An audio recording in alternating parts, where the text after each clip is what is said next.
Welcome, everyone, to Manufacturing Talk Radio. I'm Tim Grady. I'm here with my co-host, Lou Weiss. Lou is president of All Metals and Forge Group, a manufacturer of open die forgings and seamless rolled rings, and we appreciate his sponsorship of Manufacturing Talk Radio.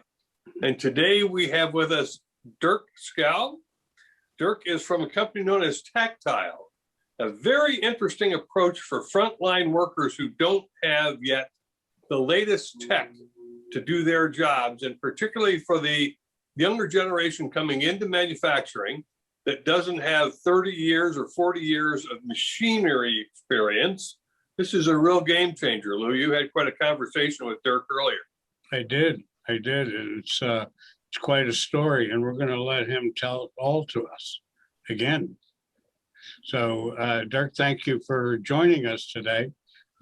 Great story. Loved it. Let's tell our listeners about what you're doing and how you're doing it. But first, before we do that, I think it's important that everybody know that you live on Bainbridge Island in Seattle, or in the middle of the bay in Seattle, which is, as I told you, I was there. I spent some time there.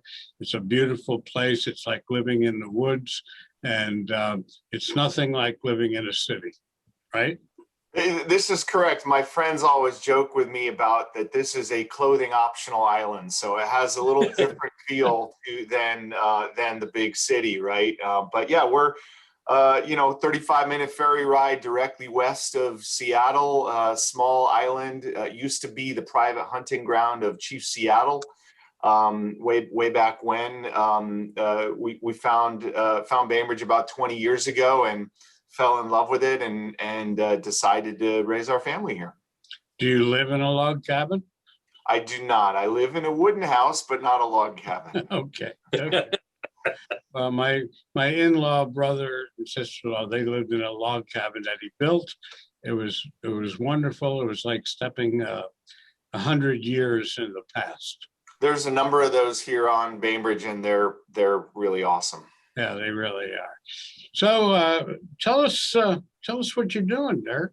Sure. Well, so Tactile, as you sort of alluded to, we are delivering, digital transformation for frontline workers. But what that really means is manufacturing and a lot of other heavy industries, including defense and utilities, et cetera, are all dealing with some fairly major problems around skills gaps and around lack of access to skilled workers. And in addition to lack of new workers coming in, the retirement and the exit of older, highly skilled workers is accelerated. And so you're left with this skills gap where companies have no real way of capturing knowledge of those most skilled workers before they leave the company, and so it's taking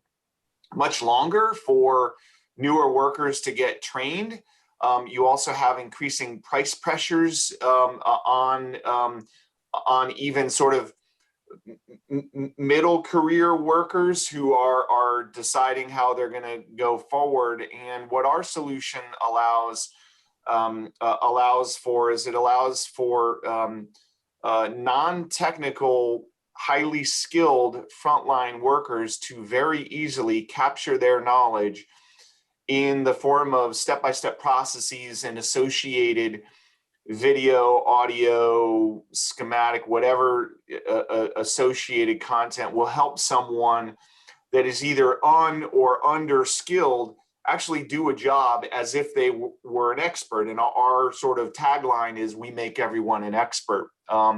So this is the same sort of digital transformation for deskless frontline workers as sort of Microsoft Office was for knowledge workers. Our lives are completely transformed now. There's nothing that we do on paper except for, paste little sticky notes anymore. We have Excel, PowerPoint, Word, we have email, et cetera. But the frontline worker, when they go from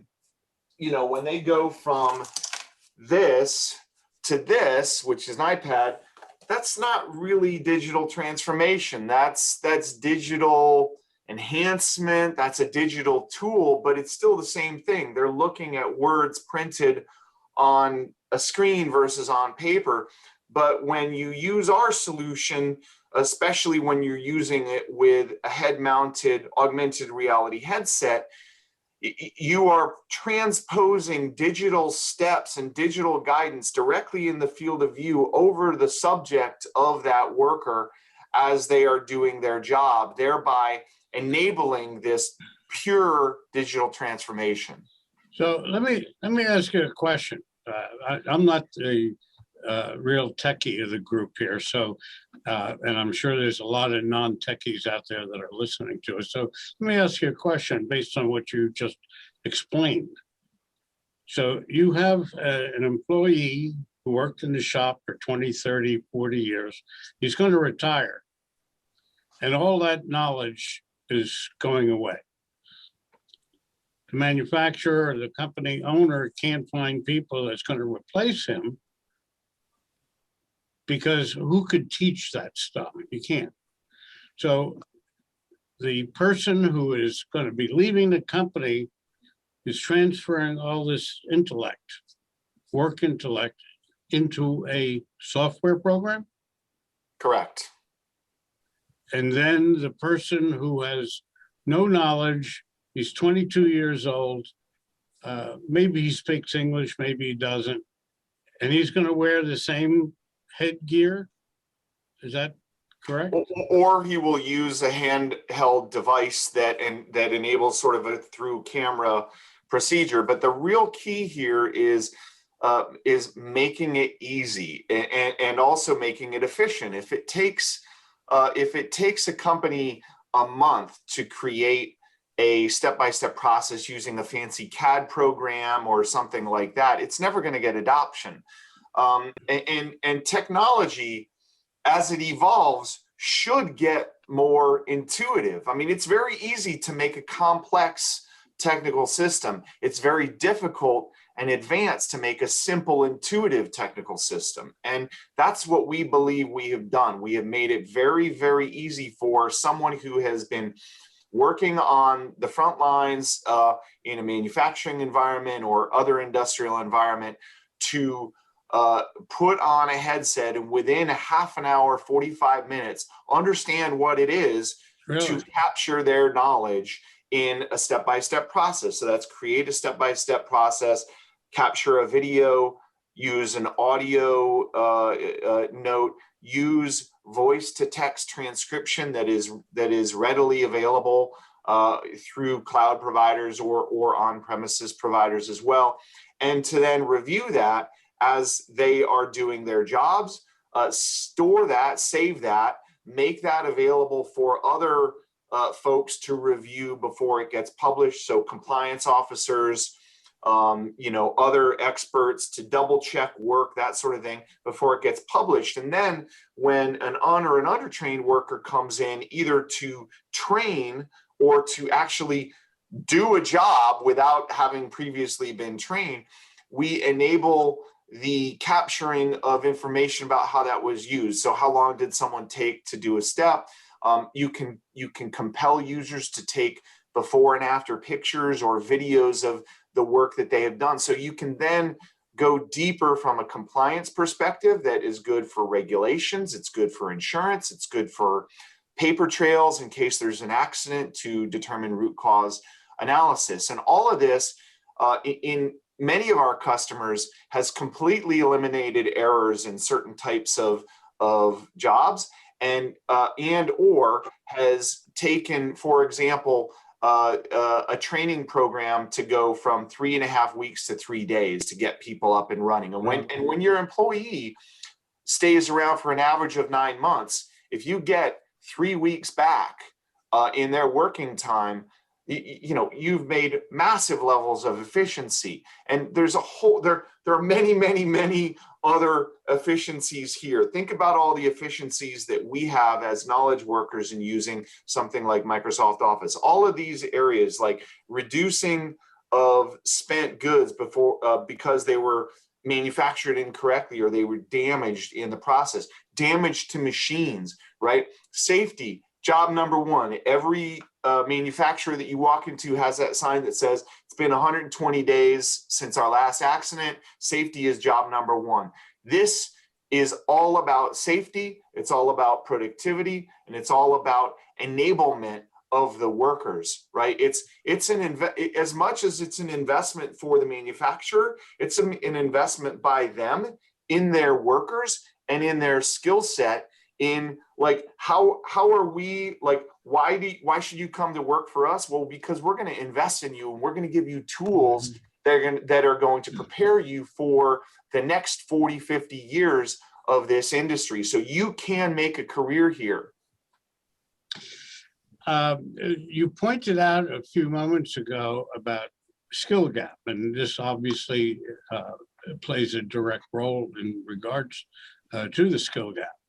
The skill gap, which is now created by people dying, retiring, and so on, and the lower birth rate and the number of people going into, let's say, manufacturing in the first place. I see another opportunity here, and it's sort of political, but I'm not going to talk politics because we don't talk politics. Or we try to make believe that we don't talk politics. So we have an immigration issue in this country. And, you know, if it had not been for the immigration issue of the 1900s, we wouldn't be where we are right now. Right? Tim, your folks come from where? Ireland, Scotland? Ireland. Ireland. My folks, both my folks come from Hungary. Dirk, where are your folks from? Well, my folks are from here, but their parents were from Germany, from Norway, from England, from France. So, you know, I'm your standard issue Northern American mutt, but they're all, I mean, I've been able to trace the immigration of my grandfather through Ellis Island, which was pretty cool. Well, I got my mother and father's name up on the wall in the Ellis Island building. That said, this gives a great opportunity. I mean, they've been talking in manufacturing now that if we don't get, I think we're going to be short 3 million workers in the manufacturing sector, which is a huge part of our economy. So if we can get all the politicos to talk nice to one another, that it would be a good idea to start bringing in people who spoke the language, who can join a training program, some kind of a massive program that could take into account your type of product. Well, that skill gap and employee gap would be solved, would it not? Oh, absolutely. I mean, we're very hopeful that the current climate will lend itself to investment in these areas. And, you know, this is an enhance, not replace strategy. So what this solution does is, you know, there's a lot of folks that are worried about sort of robotics coming in and taking care of things. But if you imagine, like, let's say that it takes 5 years for a person to become an expert at one thing or one general area. But let's say that instead of trying to focus on these 1 or 2 small vertical areas, let's say they focus on learning a tool that enables them to be an expert at 10 different things. You then are training a workforce that has a much greater level of flexibility. By the way, if you're using a lot of videos and a lot of audio in these tools, you can very easily support other languages when you do that. So you don't necessarily, like, this is not a technology in general. Our company, other companies in this space, this is not a technology where you have to jump in and you have to spend millions and millions of dollars to get started. It's very easy to get going. And in fact, many of our customers are 300-person manufacturing companies in the Midwest, let's say, where large warehouse companies have come in and have started paying higher wages and have stolen those workers. How do they onboard new workers quickly, effectively, safely, that sort of thing. This is the sort of tool that can do that incrementally, and that over time will become more and more integrated into systems as factories have more IoT built into them, as they're doing more with networking. A lot of our, we have a lot of partnerships in the industry, and many of those are around 5G. Many of the carriers, everyone sees the carriers focused on, the fastest call, data network, et cetera. But 5G is also about B2B, and it's about enabling networking in areas where you couldn't get it using Wi-Fi or other types of technology. So the more that you can get a network to every point throughout your enterprise, the more you can put sensors in there. And the more that you can put sensors in there, the easier it is for someone using a solution like ours to look at a piece of equipment and say, oh, that's running at 120 RPMs, it's running at 400 PSI. The last time it was checked was this, and blah, blah, blah. And you can have that instant understanding of what's going on that can inform that person to do a better job, be safer, and extend the lifetime of your existing facility. So when is it that you put a shirt and tie on and head off to Washington to sell your story? Well, we are actively talking to folks in the DC area. We have we have a relationship with a group that represents us in that area. A big portion of our business is in the defense space, and typically, if products are good enough for warfighters out there in the field fixing tanks in dangerous environments, pretty much you can sort of assume that you can use them in more controlled civilian environments. So we have the U.S., the government as well as the military are diving into this technology with head first, and we have ongoing relationships and programs with all four major military. We don't have an engagement yet with the Coast Guard, but everyone is sort of looking at this as transformational technology. So you do you have are you compliant with NIST 800-171? A lot of this has to do with the hardware itself and how the hardware is safe in certain environments. Without question, we are at the beginning of this technology. We're talking in benefits and problems that we're solving, but when it comes down to a head-mounted computer that provides digital artifacts in front of your eyes, you're using light to occlude light, right? These are magic tricks of physics, and they're way above my pay grade, and they're very, very difficult to solve. We're a software company. Our software has to certainly meet military standards. We have not been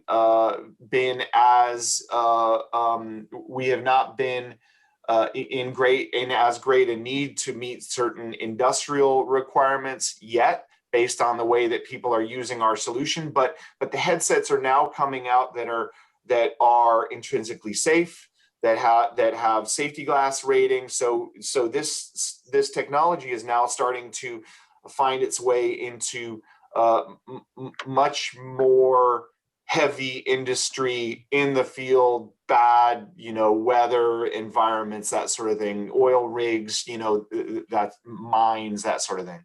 Just so we don't forget, why don't you give us your URL and or your email address so our listeners can grab a hold of this? Great. Yeah. So apologies, I don't have an image up there.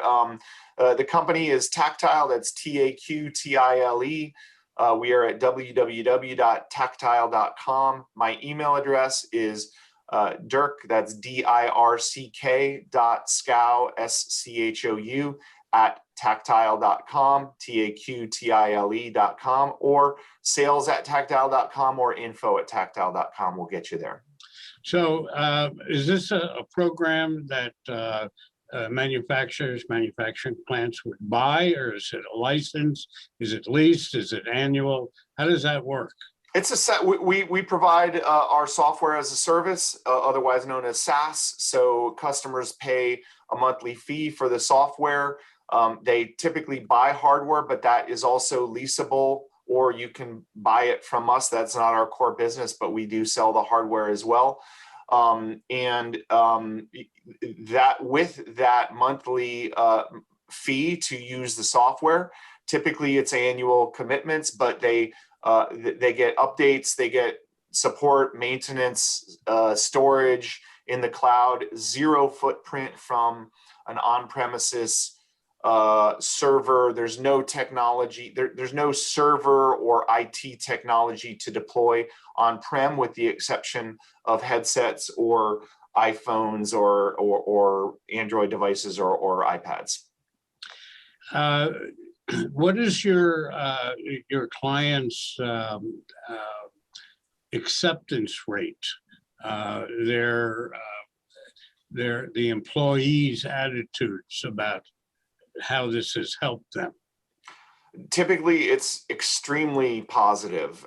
If you have someone who's been working on the job for 30 years and they are the expert and they're the only one that knows how to do a certain process, and something breaks at 2:30 in the morning on a Saturday, they don't want to get out of bed and go fix it. They want someone else to be able to do that. So this is number one, that allows sort of the older, more skilled workers, experienced workers to sort of better control that environment. But it also, it also allows them to move into a different phase of their career. Maybe they're tired of lifting 70-pound objects, and instead they want to go around, they want to document processes. They want to move into this role where they then are responsible for making sure that these solutions are authored appropriately and that they're getting used correctly. So again, this is an extension of the working life of a worker and of their career. And typically it is very well received. Tim, I've sort of taken over this whole situation as a conversation. So, why don't you jump in if you got some questions? Because usually you're the techie guy and I'm not. Well, I've enjoyed just sitting here listening to what this is phenomenal. What Dirk's company Tactile has created, and I'm fascinated by where I might see that. Lou and I go to Fab Tech, and we've seen some augmented reality things. I haven't seen the mixed reality one that you're talking about, which I find absolutely fascinating.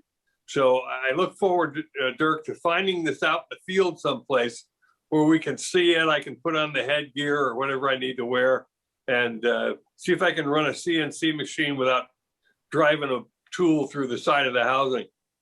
We have CNC equipment manufacturers as customers, so I can set you up with that next when we all go back out into the world, which hopefully we'll see.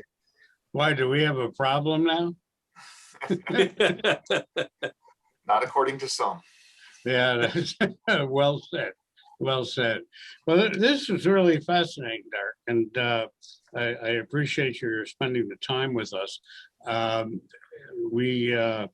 If you would like to, you already gave us your URL address, so I hope that why don't you do that one more time in case somebody came in late.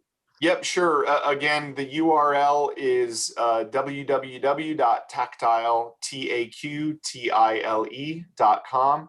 And you can reach us at info@tactile.com or sales@tactile.com. And Lou and Tim, I've had a lot of fun. I can talk about this technology for hours, and it's always great to talk to people who are interested about it. So thank you. Well, I'll tell you this, that as you progress, and I am sure that this product software is going to continue to grow and expand in its capabilities, I want you to commit to notifying us and get back on the air, and let's let's give the manufacturing guys an opportunity to hear how it's going, how they can improve their business and lower overhead and expenses and improve. You mentioned one thing, and I'm going to just re-mention it because I don't want it to go unheard. And that was, you mentioned about zero error rate.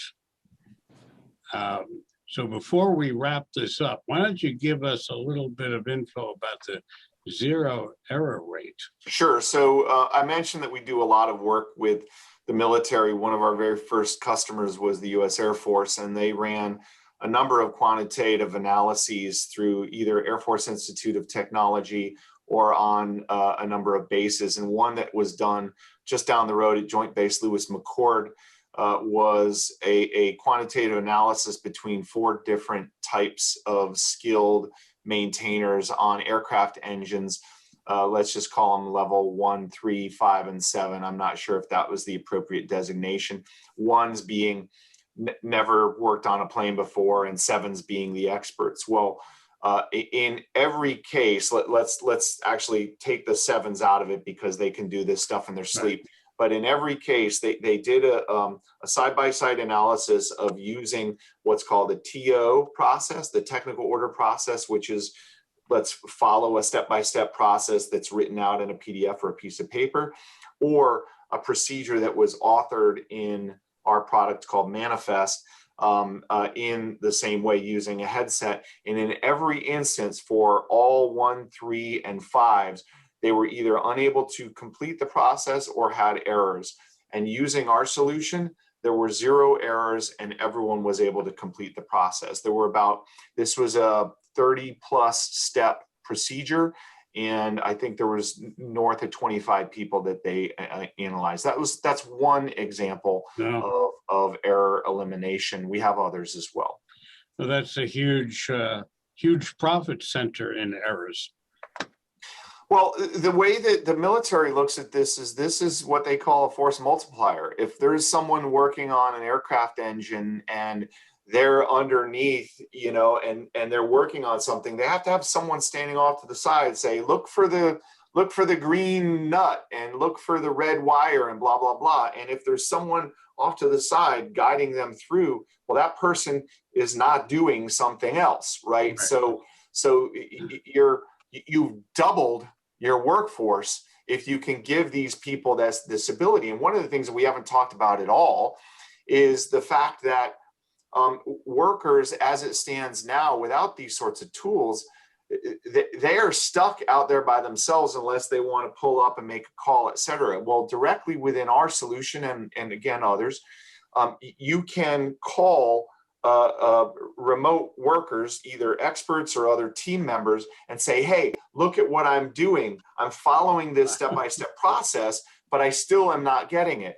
And that remote person can then edit the real world field of view of that user and say, I'm going to circle this. That's the thing that you need. Here's the tool that you need. By the way, I'm going to send you a video in real time. And that can work from a sort of remote or sort of over the shoulder guidance. It can also work for team workers that have to perform various processes in a specific step to turn on a large piece of equipment or activate something.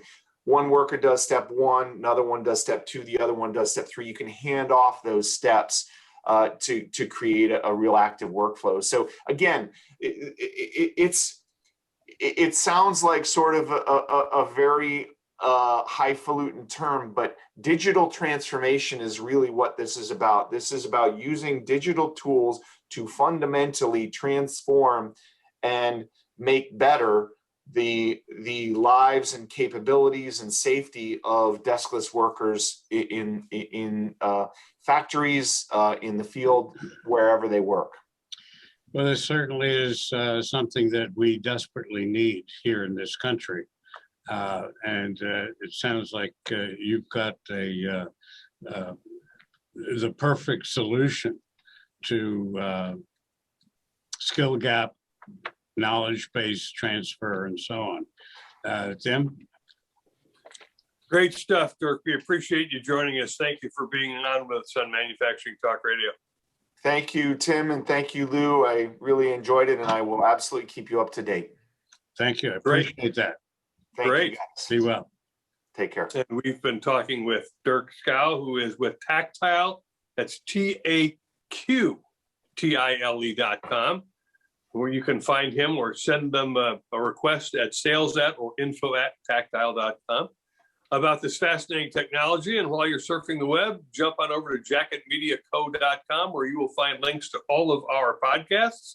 And you can find us on C-Suite TV and C-Suite Radio as well. We're syndicated out to all of your favorite podcasting platforms.